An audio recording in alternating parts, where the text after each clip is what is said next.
afternoon and welcome. I'm Garrett Fenton. I'm honored to be the chair of Voices for Humanity along with my lovely wife, Jessica. On a personal note, I'd like to give a shout out to our son, Noah, who celebrated his bar mitzvah over the weekend. You could probably tell my voice is a little off today as a result, so that's a good sign. Because of our deep connection to the Holocaust Center, which you'll hear more about throughout the program, Noah chose to support the center as his community service project.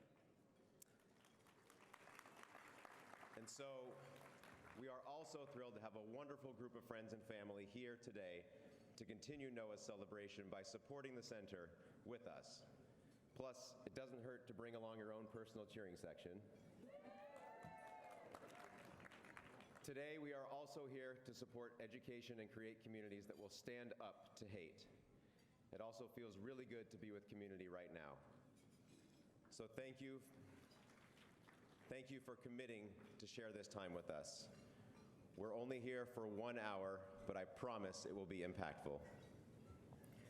Most importantly, we are here to celebrate the center's work with a goal of raising $1 million to support its critical mission.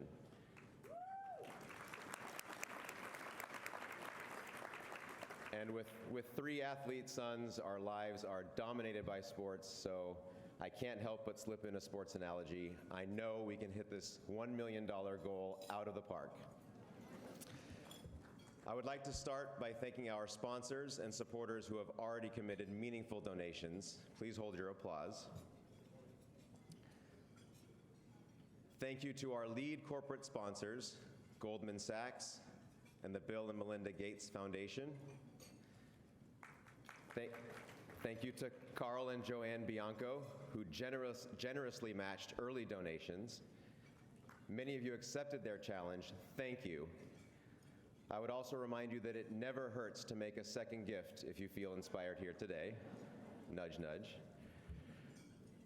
We would also like to thank our champions for change, George Elbaum and Mimi Jensen, Arlene Ehrlich, Debbie Killinger, the Powell Family Foundation, Judy and Joe Schocken, and Lynn and Brad Smith. Finally, we would like to recognize some of the dignitaries here with us today. Washington Attorney General Bob Ferguson, U.S. Representatives Kim Schreier and Adam Smith, King County Council members Jeannie Cole Wells and Gurmai Zahalai, Washington Superintendent of Public Instruction Chris Rakedahl,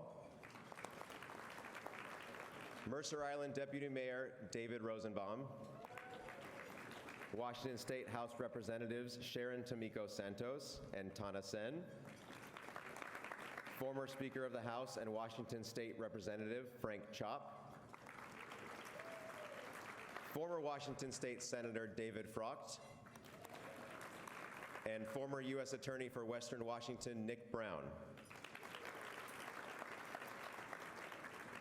Now, before we continue with today's planned program, we want to acknowledge the horrors unfolding in Israel and Gaza at the hands of Hamas terror and the loss of innocent lives. This community has many connections to Israel, and for those of us who are afraid or whose loved ones or friends are in harm's way, we offer our empathy and unwavering support.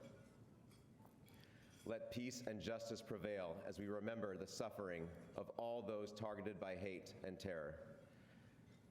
May we find renewed strength to continue to educate about and confront anti-Semitism and hate in all forms. As we process this unimaginable trauma, we will continue to educate and inspire empathy through our shared humanity. As terror seeks to destroy the world, we will continue to educate and inspire empathy, humanity, and hope. We lean on each other in these difficult times. Our work is testimony to the real difference we make in our world. Please join me in a moment of silence.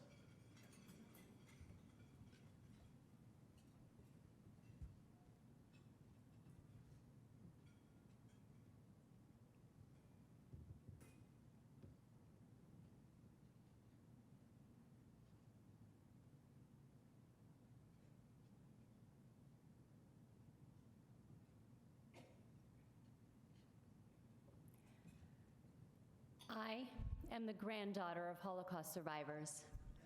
Growing up, my grandparents Natalie and Murray Bornstein didn't talk about their experiences very often, but I always knew, and it was apparent. My grandmother had an Auschwitz tattoo on her left arm, and my grandparents spoke Yiddish to each other and sometimes referred to their relatives who perished in the Holocaust.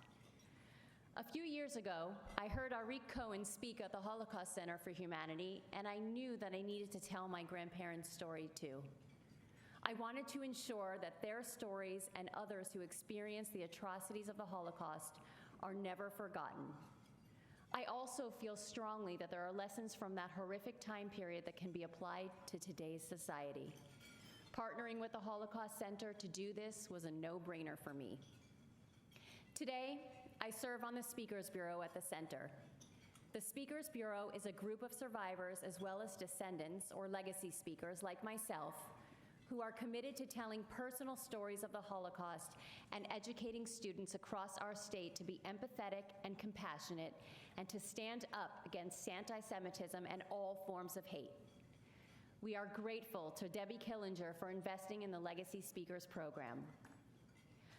I am also a member of Continuing Generations, an active community of second and third generations of Holocaust survivors who exchange stories of shared experiences and engage in educational and social programming.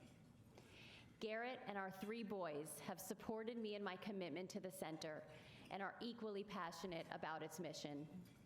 As a family, we have chosen to support the center because we believe that education is empowering. When we see hate and injustice around us, it is easy to feel powerless.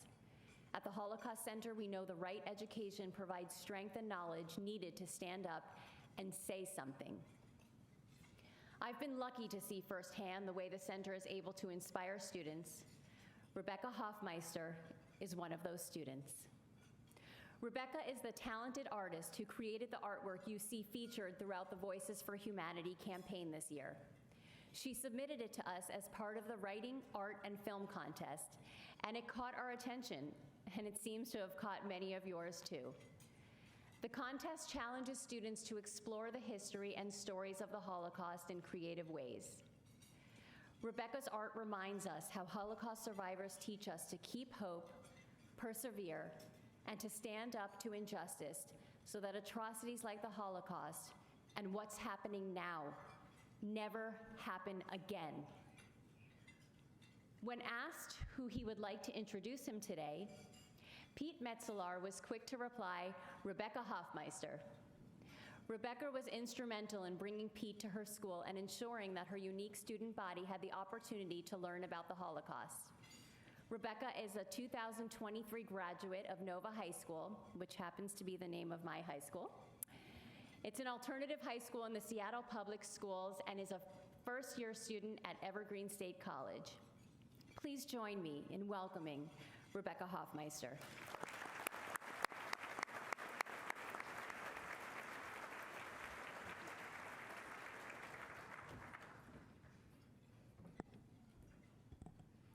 Thank you, Jessica.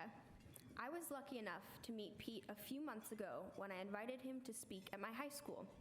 I was surprised to make it through my entire high school career without any formal Holocaust curriculum, so I made it my personal goal to ensure my classmates had some exposure to it.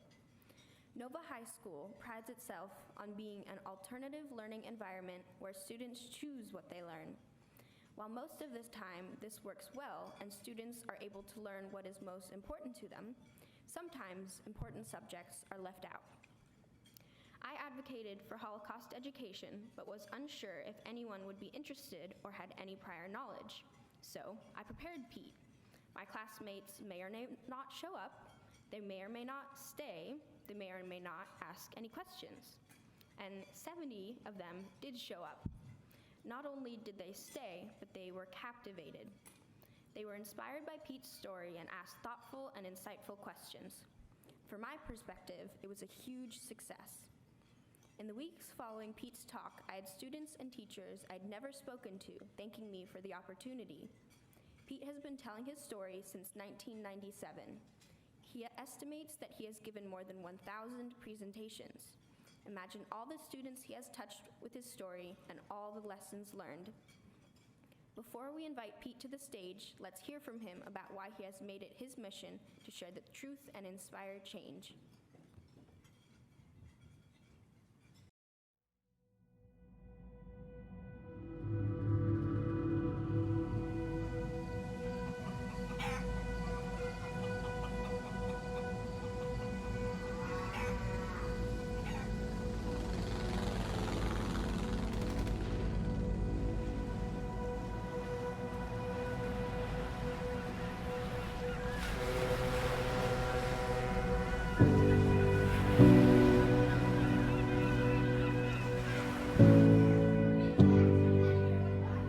I've been telling my story here at the center since 1999. I have done these talks all the way from Sitka, Alaska, to several talks in Montana, everything from adults down to the 8th grade. And the reason that I feel that I have reached people is by the thousands of letters that I have received. In some cases, people saying, I did not know that. I want to look that up, look it up, and find out what the truth is. I get the question many times, do you think that this event could happen again? And my response to that is, it is happening again. Maybe not to the extent that we think of the terms of the Holocaust, but in different parts of the world, to whatever degree we seem to not be able to work things out by intellect, by talking about the problems, it ends up in killing again. And it's going to take many, many generations. That is why I am hopeful, speaking to the young people whose mind is open. And when we see wrong being done, no matter where, to try in whatever small way we can make it right. Being almost 88 years old, I recognize the fact how much longer, and I want to convey the truth of that horrible period to the extent that I experienced it to people that are here today and are interested in hearing it.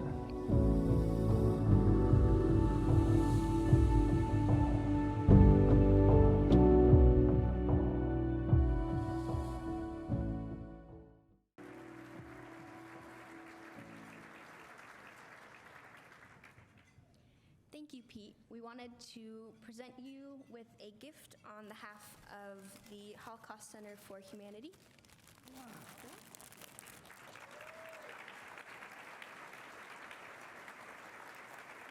Thank you. Yes, my name is Pete Metzler. Good afternoon and thank you.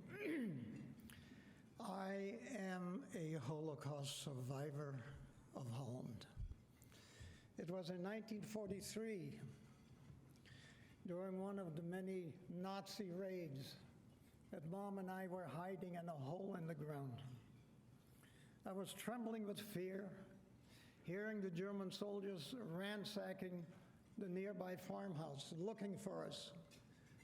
What did they want with me? What did I do?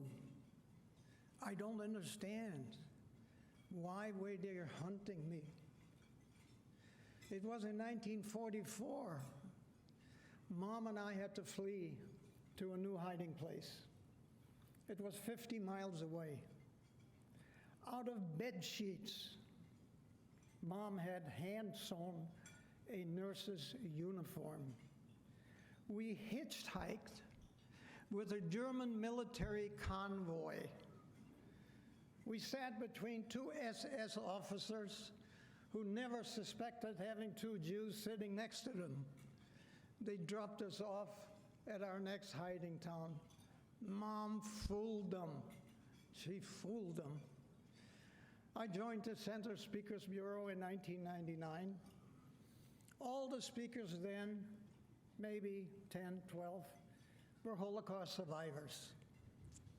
Sadly, time does what time does. Only a few survivor speakers remain. But I know that those kids who by now are adults and heard those speakers talk will forever remember them and their stories. With your continued support of the center under the leadership of Dee Simon and Ilana Kennedy, they did what was necessary, developing a new generation of presenters, the legacy speakers, headed by Laurie Cohn.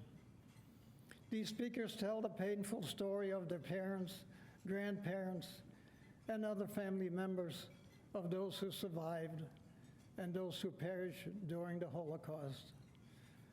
Amongst many programs, the center sponsors highly attended seminars for teachers, enabling them to more effectively teach their students the importance of learning and preventing a repetition of such a dastardly world event as the Holocaust. Because of efforts of the entire center staff, on April 2019, our present Governor Inslee of Washington State signed a Holocaust education bill, State Center Bill 5612, strongly encouraging the lessons of the Holocaust in all of Washington State's public schools.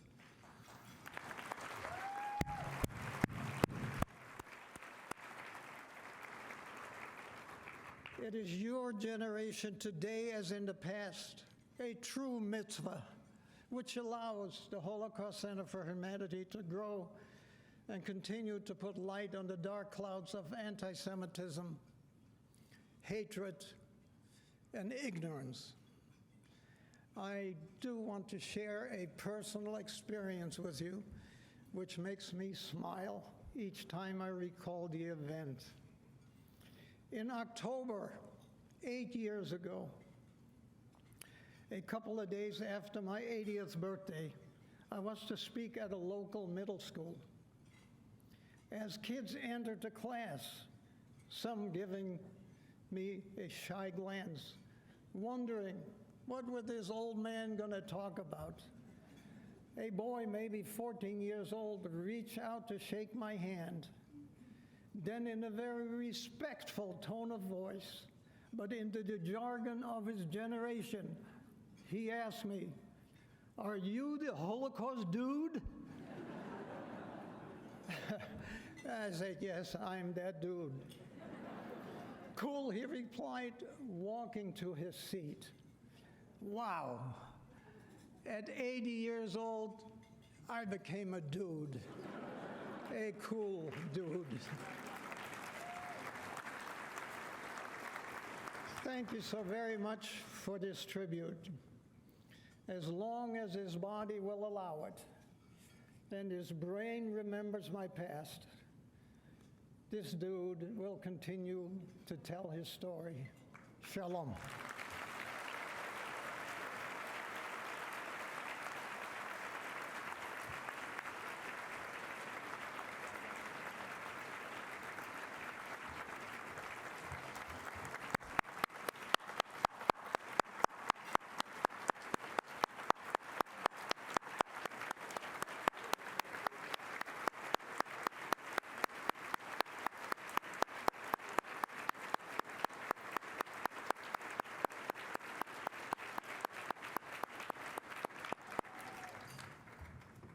Tough act to follow.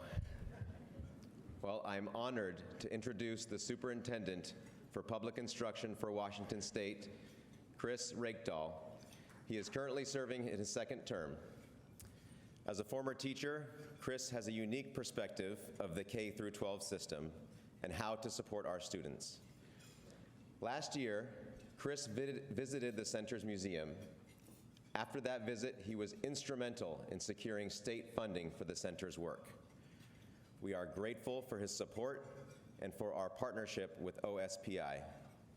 Please join me in welcoming Chris Rakedahl.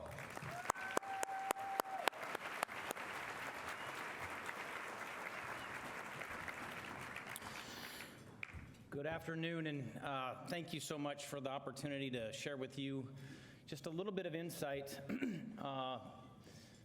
about the way I see the world, and quite frankly, it's a complicated world. This event could not be happening at a more critical time.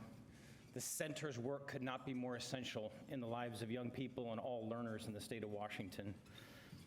My very brief origin to the entire concept of hate was as a young man asking my mother why she couldn't speak Finnish.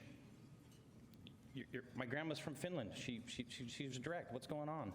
And my mom would describe the shame that my grandmother felt because she did not want her children to be exposed as the child of immigrants. This is, 1935 and thereafter, the depths of depression. We're between two wars. Xenophobia is raging in America. Hate is building across the world, and we know what was coming because we saw what was happening in Europe.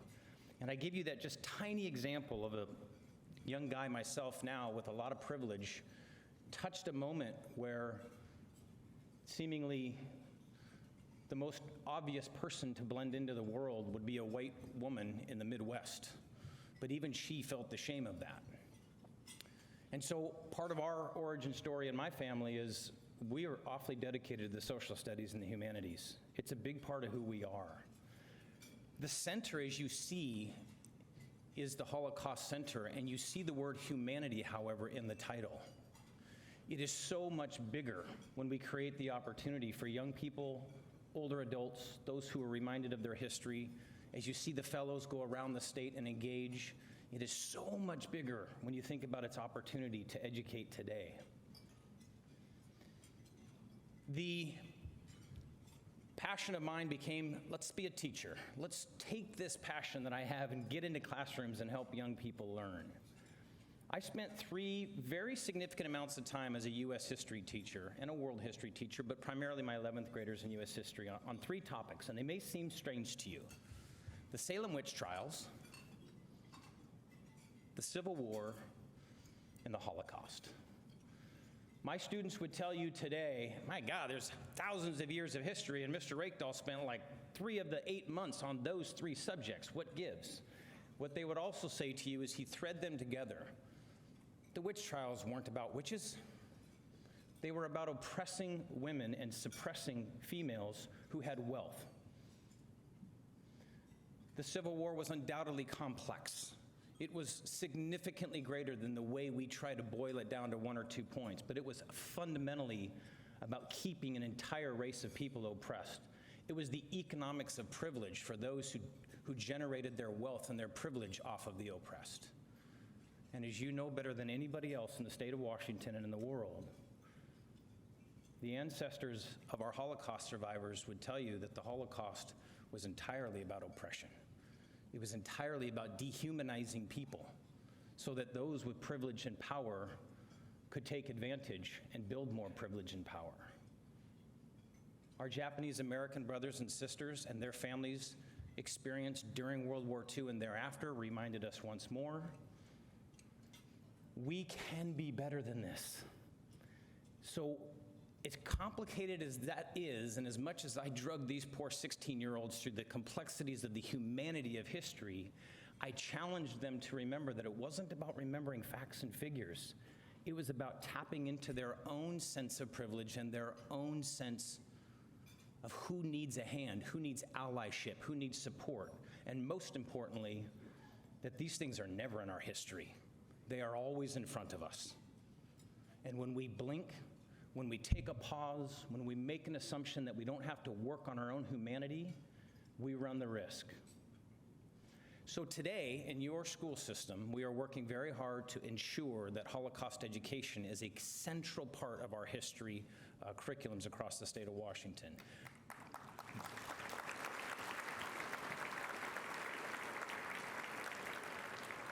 But it can't just live in textbooks. It has to be in experiences, and it has to be from survivors, from elders, from those who have experienced it, and the aftermath in their families. It happens in history museums. It happens in readings and literature.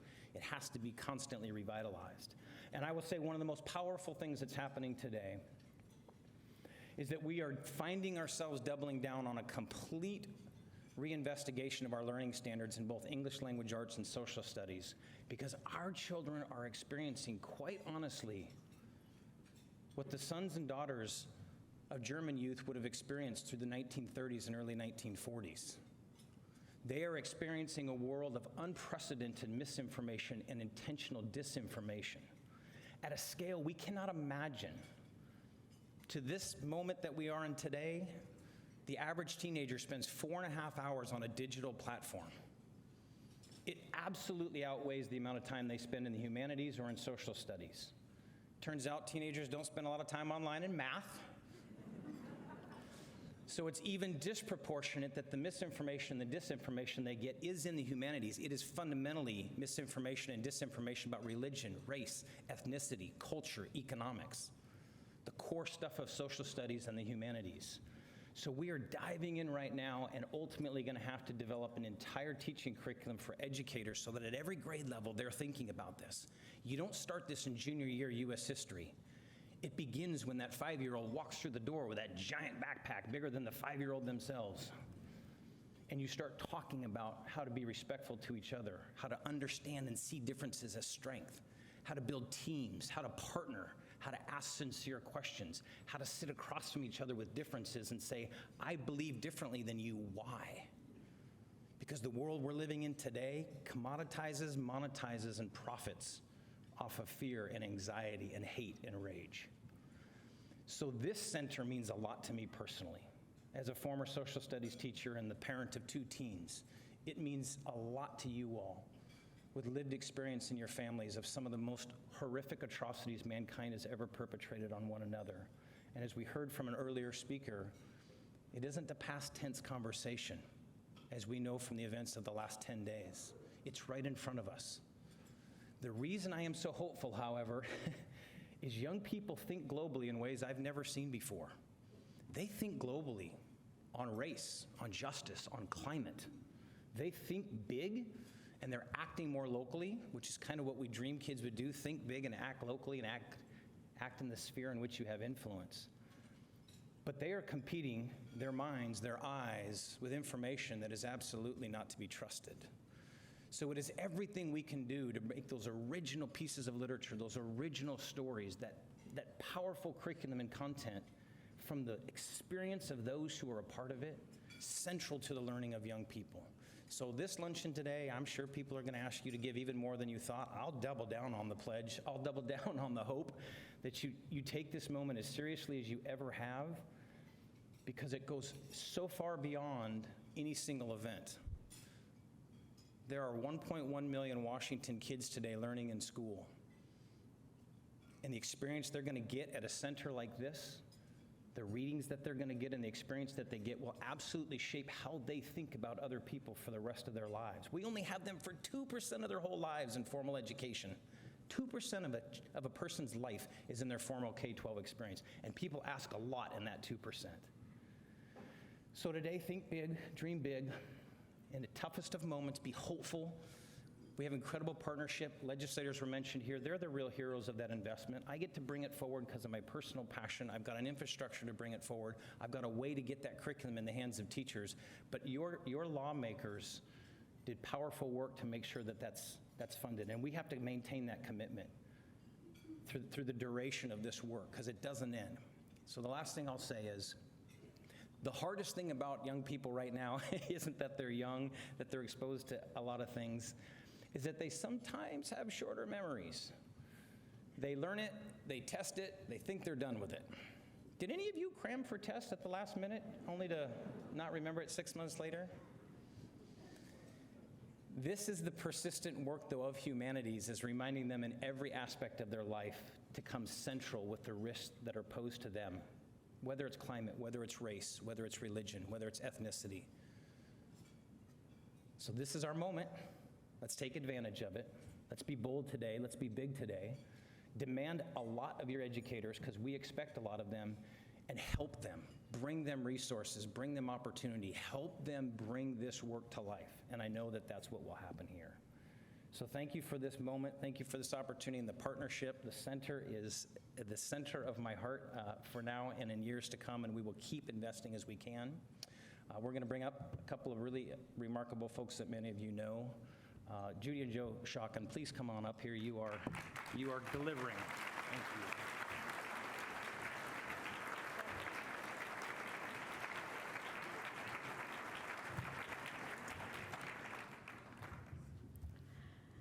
Each year, the Holocaust Center has the privilege of recognizing individual organizations who share our belief in the power of education to fight hate. Last year, Joe and I were honored to be the recipients of the Voice of Humanity Award. This year, we are thrilled to pass the torch to Eric, Susie, and Talia Levine. Eric and Susie are catalysts for change. Neither shy away from getting involved in our community and local and national politics. They are passionate activists, volunteers, philanthropists, influenced by the Jewish values of Tikkun Olam, repair the world. They raised their 2 children with this value, and that's why it was no surprise when Talia joined the Student Leadership Board and serves as a student representative on the board of directors.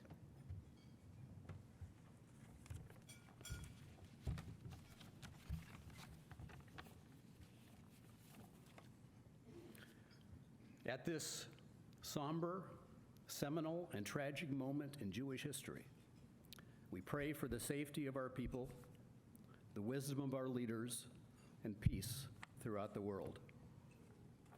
If ever there was a moment to recognize the importance of the Holocaust Center and its remarkable work to educate against racism and anti-Semitism, we honor the Levines for their understanding and dedication to Holocaust education, but we also have to recognize this as an award from the community for the Levines' long and unbelievably deep commitment to protecting democracy and our values. Our community is immensely proud of Ambassador Susie and Eric for your immense contributions locally, nationally, and internationally. This is a great opportunity at a very painful moment to thank you and recognize how you have led and inspired our community. You truly lead a life of Tikkun Olam. And I'm not sure how they found time, but they brought Superintendent Reykdal, Governor Inslee and his wife to the Holocaust Center, and were therefore instrumental in securing state funds for the center's programs. We are grateful for the many ways the Levines stood up for Holocaust education and are honored to present them with a Voices for Humanity Award.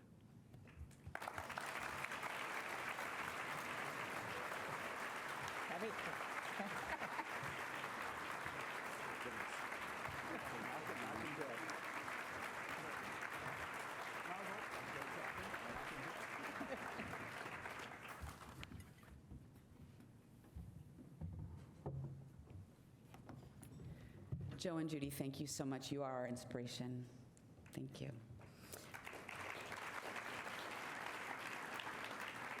On behalf of Eric and Talia, we are so honored to receive this recognition, especially at this time. And we thank you all so much for being here for the Holocaust Center for Humanity. It's incredibly meaningful, and I will call out specifically for those of you who are not Jewish, it means so much to have you here. It's incredibly meaningful.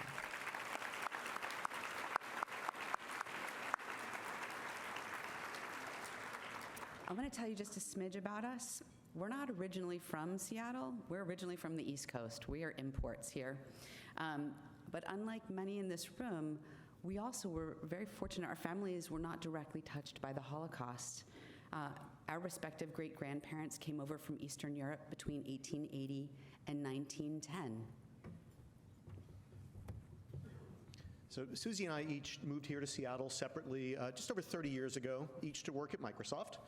We met, fell in love, built a family, including our daughter Talia, who you'll see in a little bit, and our son Sydney. Now, in addition to falling in love with each other, we've also fallen for Seattle, which is one of the most beautiful cities in the world, but really more importantly, it's host to a truly exceptional community and a particularly special Jewish community. Susie and I have each had the amazing good fortune to volunteer variously for Jewish Federation, Hillel, the University of Washington, Kavanagh Cooperative, Jewish Family Service, and of course, the Holocaust Center for Humanity. For us, engaging in Tikkun Olam is really the most important value for our family. Now, as a city, we are blessed to have such wonderful Jewish agencies, but more importantly, as your presence here today demonstrates, we are even more blessed to have such a generous, engaged, and deeply philanthropic community. So thank you. In 2016, I was appointed by President Obama to serve on the United States Holocaust Memorial Council, which is the governing board for the Holocaust Museum in Washington, D.C. It gave me a national and international perspective about how to learn from the lessons of the Holocaust. Then, as a family, in 2019, we constructed our own World War II trip to Normandy, Krakow, Auschwitz, Warsaw, Berlin, and even the Wannsee. It was profound. It was sobering to learn about allies, victims, and perpetrators. Now, after serving for 5 years on the national board, I was truly honored to join the local board of the Holocaust Center for Humanity here in Seattle. I will note I did have to ask our daughter Talia's permission first. She'd already been serving for a few years on the student leadership board. She said it was okay. Now, look, let me tell you what you may already know or are learning today. We live in a time of rising anti-Semitism, domestically and internationally. It is alarming. It is at the highest levels since World War II. Holocaust denial, distortion, white supremacy, hatred, xenophobia, misinformation, disinformation, and now even mass terrorism in Israel. These are real and present threats today. The work of the Holocaust Center is more important than ever. And the single best antidote to this is education, reaching young people. This is the work of the Holocaust Center all throughout the state. Now, this is an exciting moment with increasing public-private partnership, as you heard Superintendent Reichtal say, via collaboration with OSPI. It will dramatically expand the ability of the Holocaust Center to reach more students throughout the state. So again, thank you, Superintendent Reichtal, for your leadership and incredible commitment to this cause.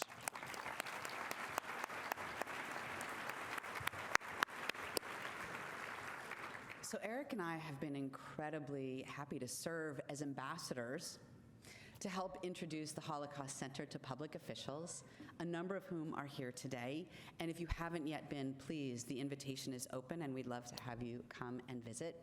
And we look forward to continuing to do all that we can to help even more. There is so much more work to do, and we must never forget. And now I'm so filled with nachas. It is such an honor to have our daughter Talia speak to you from Providence.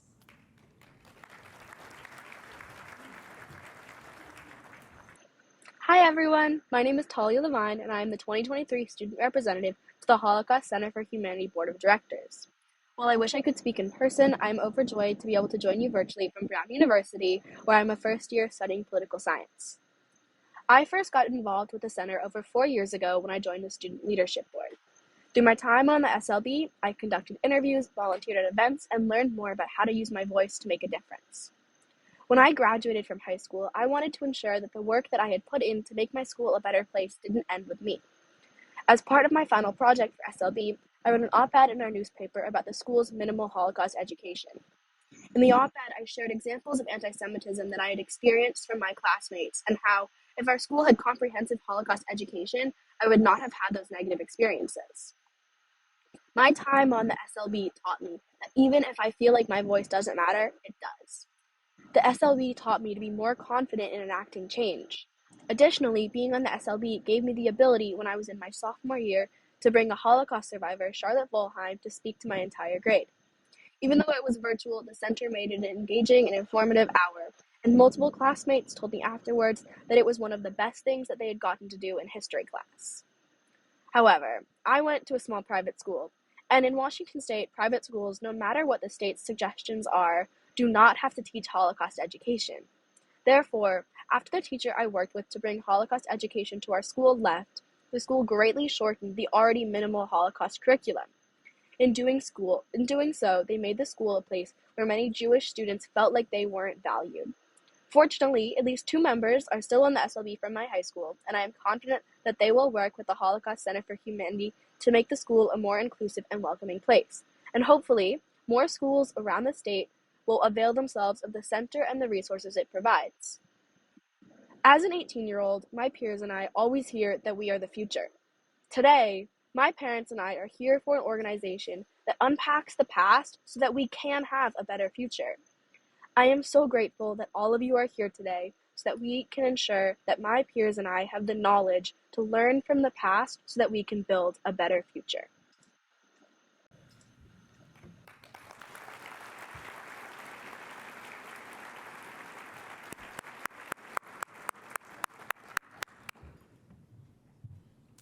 It's great to see so many of our friends in the room today. At a time like this, community gatherings are healing. Welcome. I'm Dee Simon, the CEO of the Holocaust Center for Humanity.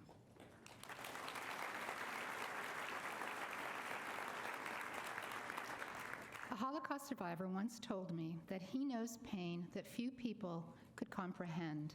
Having seen his family and community destroyed, he said, "I am living proof that the unthinkable is possible."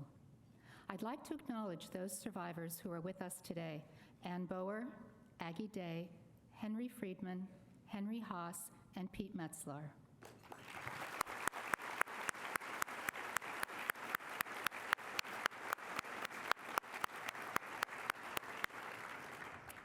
We're all horrified by the Hamas attacks in Israel. What is unfolding in Israel and Gaza is the unthinkable. My mother was a Holocaust survivor. She endured 2 years in the Theresienstadt concentration camp. She, like so many other Jews, could not escape the horrors of the Holocaust because countries closed their doors to Jews. She immigrated to Israel after the war, ready to fight for Israel's independence because she knew the consequences of not having a safe homeland. I was born in Israel. My cousins and large extended family live there now. Many of you have family, friends, and deep connections to Israel. I mourn with you and for our collective pain. I mourn for the innocent Palestinians who are also victims of Hamas.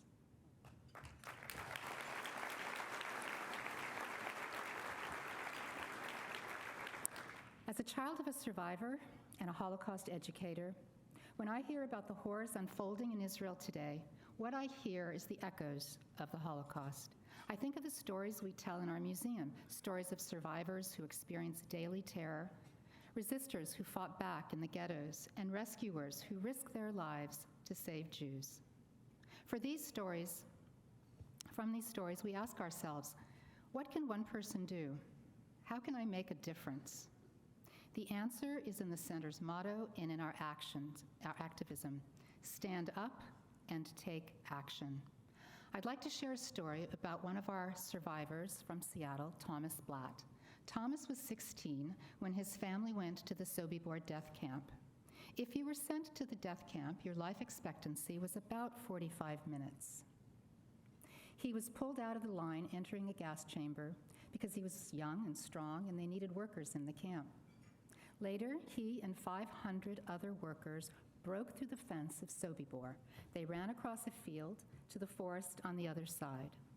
Only 54 of the 500 survived the war. Thomas was one of them. The goal of the revolt was to make sure that one prisoner survived so that they would have one witness. Thomas never forgot, and later went back to build a monument on the site. He wrote 2 books about his experiences. He told his story in venues throughout the world and testified in the Demjanjuk trials. Thomas was the witness they had hoped for. He and 500 prisoners of Sobibor, in the most dire conditions, found a way to stand up. Elie Wiesel wrote, and it's written in the entry of our museum, "There may be times when we are powerless to prevent injustice, but there must never be a time when we fail to protest."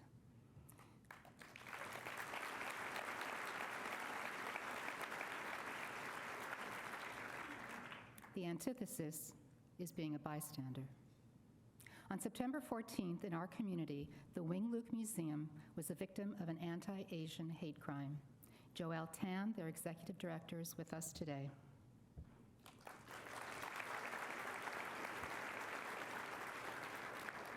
Our diverse communities came together because we acknowledge and embrace that an attack on one community is an attack on all of us.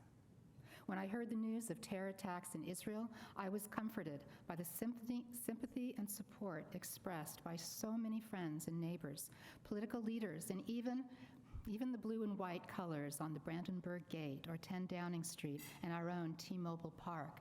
That's what standing up looks like.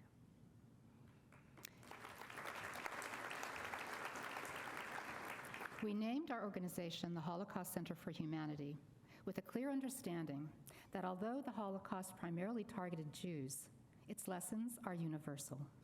And although our center is at the forefront of fighting anti-Semitism and hate in all its forms, if we are to repair the world, we cannot do it alone.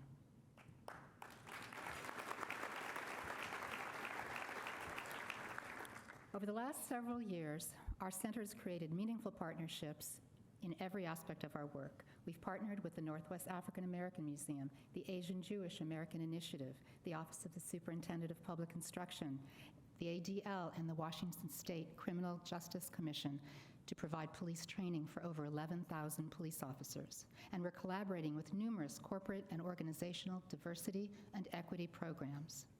These partnerships allow us to educate, fight hate in the most effective way. Today, for our collective humanity, we must work together to ensure that people aren't targeted, harassed, and murdered because of where they live, who they are, who they love, or how they pray.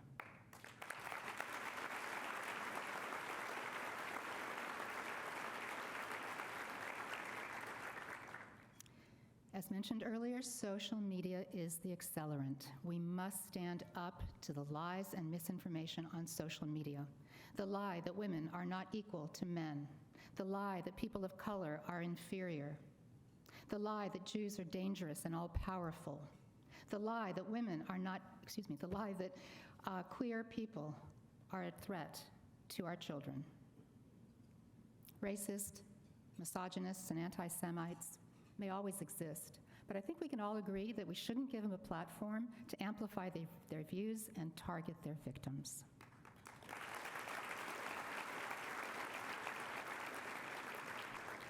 Today, in partnership with the News Literacy Project, our center provides programs that teach students how to filter through the misinformation of social media. In the entry to our museum, another quote from a rescuer, Irene Gut Updike, reads, "You must understand that I did not become a resistance fighter all at once. One's first steps are always small." Our center's mission statement includes the words, take action, do something, no matter how small. I'd like to share a story about Carla Pepperzak because Carla started small and her acts became enormous. Carla's Jewish, and during the Holocaust, with a fake identity card, she helped save her aunt, uncle, and 2 cousins by hiding them in a farmhouse in the Dutch countryside. Throughout the war, she continued to secure holding places for Jews, publish an underground newspaper, create fake identity cards and ration cards. She could have rescued herself and escaped, but instead, she took action to save others. On October 21st, we'll celebrate the opening of a new school in Spokane named after her, the Carla Pepperzak Middle School. Yes.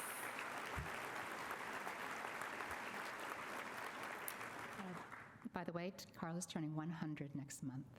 Yeah, amazing. In Spokane, our state's second largest school district, our center now has a satellite student leadership board, new staff, and a Spokane board member to grow our work in the region. The center's education programs are reaching every corner of our state. As you can see, our center's actions are through education. How can we expect our students to identify a lie, a myth, or a trope when they don't know the truth?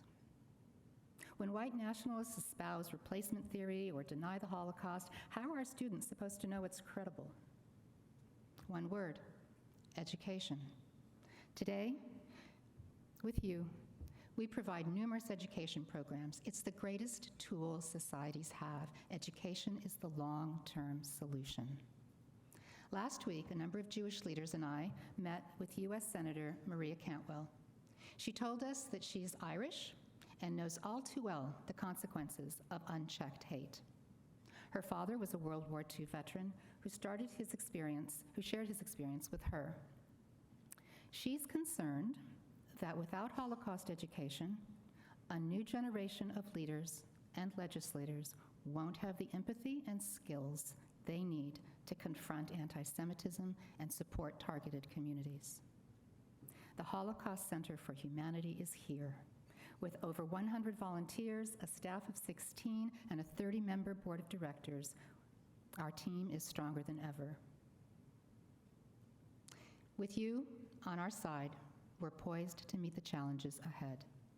Supporting education, supporting our work is one way that together we can stand up and we can take action. Thank you.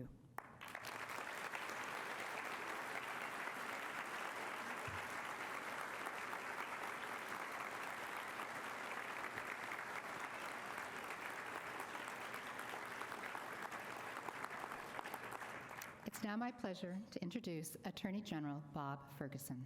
Bob Ferguson is Washington's 18th Attorney General. As the state's chief legal officer, Bob is committed to protecting all people in Washington state. He is a fourth-generation Washingtonian, and I just learned he started his career in Spokane, so Bob, you and I may need to have coffee.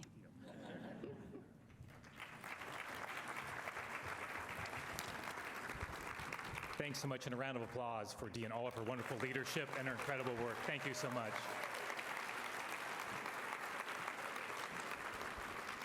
Now, first, I'm acutely aware that I'm one of the few things standing between you and Jessica and Garrett doing the ask, which is the most important part of this event, and getting that $1 million.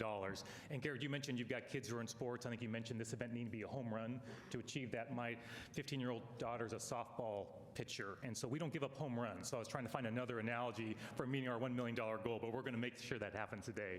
I'm going to be very, very brief. I'm going to give a highly abridged version of my remarks so we can get to that important part of this lunch. But if you were to come to my office and visit me in Olympia, like anybody's office, I've got things on my wall that are meaningful to me. And on my wall in my office in Olympia, I have a framed letter. It's a typewritten letter written by my father. It was the first draft of something he wrote when he was a freshman at the University of Washington. So this would have been 1946, 47, right around then. And what the letter is, he joined a fraternity at the University of Washington. And after he joined, he learned a few months into being at the fraternity that the fraternity did not accept Jewish students. And so he decided to leave the fraternity. And so this is a draft of his letter to the president of the university explaining why he was leaving. Now, I suppose in the scheme of things, leaving a fraternity is probably not the most consequential thing. However, if you're 19 years old or 18 years old, your social status is meaningful, who your friends are is important. Leaving that social structure, I suppose, has some challenges. And while my father certainly would not have thought of himself as an upstander, my mom viewed him that way. And my mom certainly communicated to all of my 6 siblings and to me what my dad did. She saved that letter. They were dating back then. She saved that letter and kept it all these decades. And she communicated to all of her children what her husband did, and that was important. She did not use the word upstander, but that was important, right? To take that kind of a position, even if it was uncomfortable for you in a relatively small way. Now, look, my father, I'm sure when he was drafting that letter, never imagined that he would have a son who'd be speaking to a group of hundreds of upstanders, right? And sharing that relatively small story with each and every one of you. But the one thing I really want to communicate to each and every one of you about the concept of being an upstander is, obviously it is so important in its own right to be an upstander in that moment, to intervene, to speak up. But I think from the perspective of being the son of somebody who did that, the importance of realizing that impact that you have in doing that one relatively simple act can have huge consequences in being a role model for others, that you have no idea when you take that act what influence that might have on people in your life. One more thing I'll say about that is there were a number of, the person he wrote that letter to later became a regent at the University of Washington, very prominent person in our state, and other members of that fraternity became very prominent members of the state. My dad was not prominent. He had a job at Boeing for 40 years. But as I progressed in life, I met many of those people and got to know them, his fraternity brothers, when he left the fraternity. And I will just say that they always would say, when they met me, and they knew that I was Murray Ferguson's son, they would often say something about him that signified to me that they respected him in a way that was hard to put into words, but I knew what they were saying, right? I knew what they were saying. So even the folks who you are, right, in a way, when you're upstanding, they will see that, right, and be impacted by that as well. Lastly, what I want to say is that, my family, Colleen, our kids, Jack and Katie, they're 15-year-old twins. I just want to say, in light of recent events, we are of a different faith in my family, but that we were praying and thinking about you and the Jewish community and everybody impacted by recent events. And I'll just say one thing. Pete, you mentioned in your comments, Pete, about someone coming to your home, right? Coming to your home and how terrifying that was. And I was talking to David Frocht, former State Senator David Frocht, and we talked about that very concept of what's happened, going into homes where there are children and families. And so just speaking as a parent, I can't imagine anything more terrifying than that. In our family, we have dinner together just about every night. Sometimes it's very short, as you can imagine, but we have dinner together. And Susie, you've been kind enough to invite me to come visit. And I will say that in having a conversation with the kids about what was going on, we talked about what was happening, and they asked questions, right, about historically and what it meant and what was going on. And look, I did my best to answer those questions, right? But there's a limit to the answers I can give, right, to those certain questions. And that's what the center, one aspect of the center that it does, I think, right, is it helps to contextualize those things and provide answers. And so it won't just be me coming to visit the center. Jack and Katie are ready to join me as well and would love to come down and schedule that, as long as Pete is there. I want to make sure he's there so he can meet the kids and they can say thanks to the dude for his service as well. Thanks each and every one of you. I really appreciate it.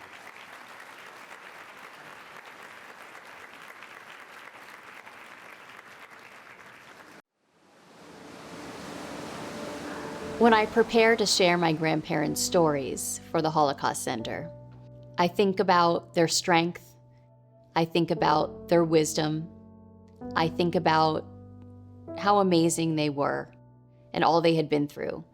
It makes it easy for me to share their story.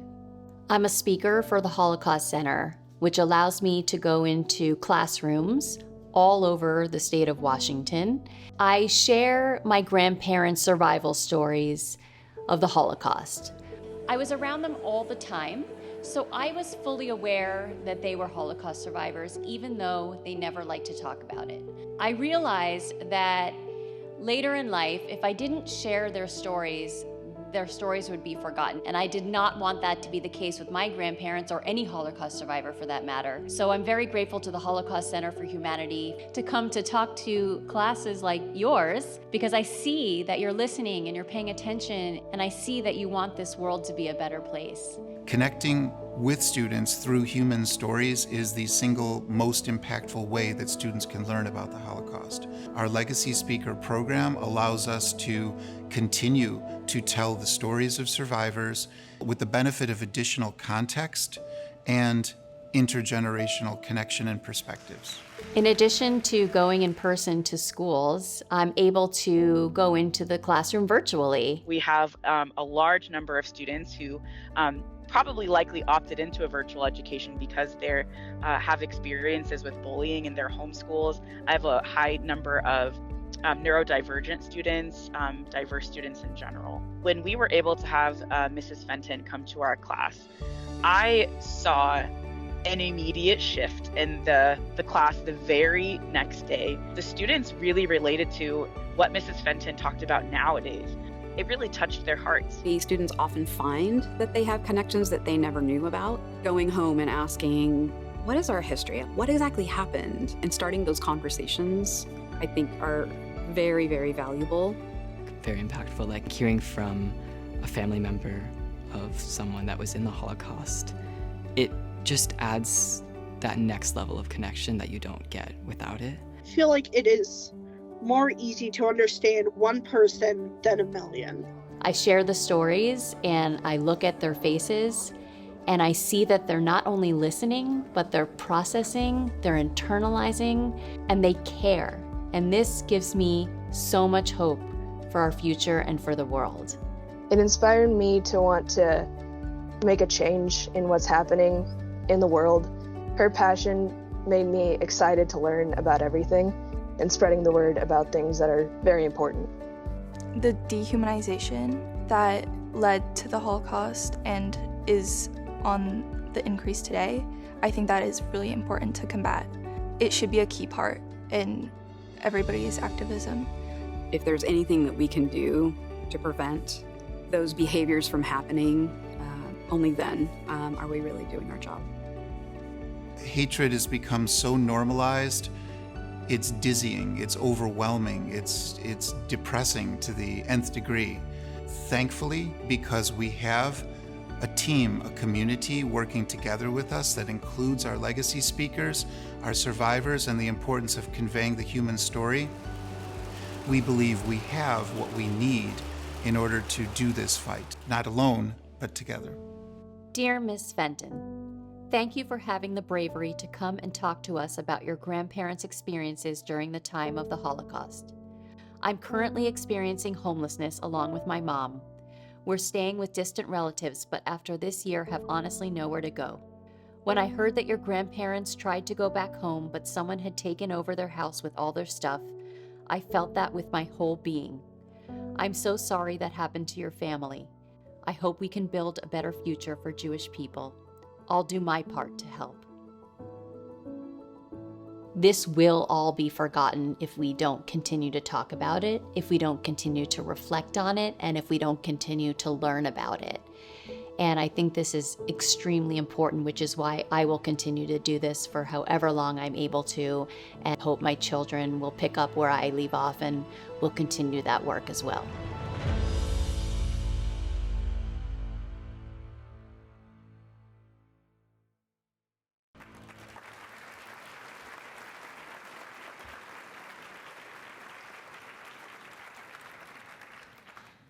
As a speaker, I get a lot of letters from students. The students that I speak to about how my grandparents' stories inspire them to be kinder, to stand up for a friend who is being bullied, or to volunteer. These letters give me hope for the next generation. When I turn on the news and feel despair about the hate playing out in our communities, I remember these letters. But until that rainy day in April, I had never received a letter quite like that one, where a young person opened up to me about something quite so personal, that she was experiencing homelessness. And yet she felt connected to my grandfather's story of returning to his hometown after the Holocaust and no longer having a home.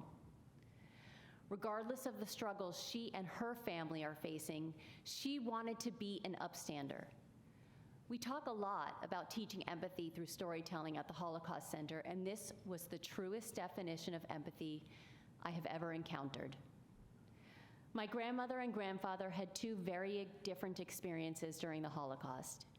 My grandma survived several forced labor camps, including a sub-camp of Auschwitz, thanks in part to being a skilled seamstress. My grandfather, on the other hand, stepped out of line during a march to Majdanek, the extermination camp, and assumed a false identity as a non-Jewish Polish farmer. He survived over and over because of pure luck, his survival instincts, and a few kind people along the way. Luck. We simply can't count on luck to get us through the worst of times, but perhaps we can count on a few friends and neighbors to do the right thing. This is why the Holocaust Center exists, to build courageous communities through the power of education, so we don't have to cross our fingers and hope that luck is on our side. The story that Jessica shared today is just one of the many examples our family has witnessed firsthand. Students who connect the stories from the past to confront hate, see the good in others, and take action in the present. What you've heard today and what the center delivers is the power of education. The Holocaust Center has hundreds of examples of this, how their work with educators and students creates change, empowers people to not stand idly by, but instead to make a positive difference. These efforts are powered by your generosity, both collectively as a community and individually. Your action today will ensure that this critical work continues. Jessica and I are so grateful that you are here today, and that's why we are honored to ask you to step forward and join our family in supporting the Holocaust Center for Humanity.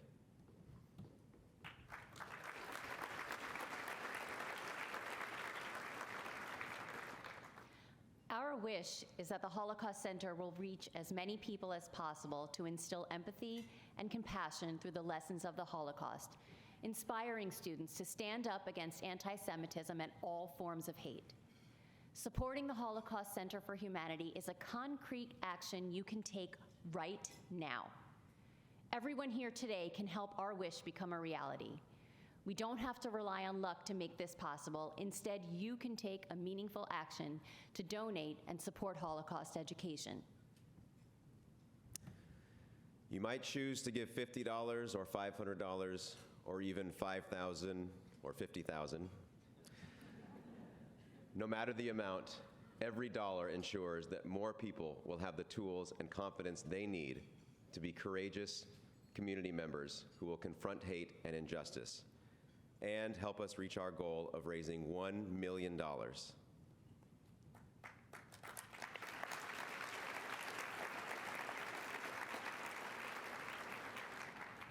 Thanks to a group of generous donors, your gift of 10% or more over last year's Voices for Humanity gift will be matched. Plus, if you're new here today, we have a match for you too.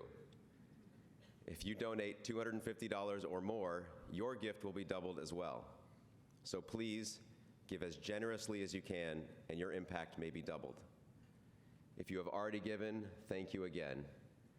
And if you feel inspired, I hope you won't hesitate to make another meaningful gift. Please pick up the cards on the table, fill them out, use the text to donate feature or the QR code to donate online. Thank you again for helping to build a courageous community of people who won't hesitate to act. Now we'll give you some time to complete your donation. Thank you.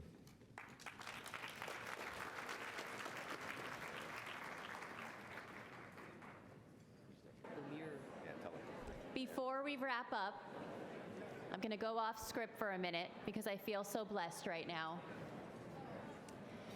These wonderful people beside me are my family. My grandparents met in a displaced persons camp in Stuttgart, Germany. Actually, my grandmother was studying Hebrew to try to go to Israel, and my grandfather was teaching Hebrew, and as my grandparents would say, the teacher fell in love with the student, and they got married and fell in love, and they had their first child in the DP camp, my mother, Esther, who's here with me today. And they were blessed enough to have somebody sponsor them so they could immigrate to the United States, where they had 2 more children, and one of their other children, my Aunt Marilyn, is here today. And she had 2 children, and she had 2 children, and I have 3 children, and my sister has a child, and this is why we do this. This is why we do this. And I'm so happy that they're here. I have to give a hair of credit to my sister, who took 2 hours of home video, which is the only way I'm able to continue to be a storyteller and teach people about the stories from the Holocaust. And I will wrap it up by saying thank you again for joining us today as we took action to fuel education and build courageous communities. We all benefit when we work together to build a better future. With your generosity today, I feel confident that we will surpass that $1 million fundraising goal. Enjoy the rest of your day. Thank you so much.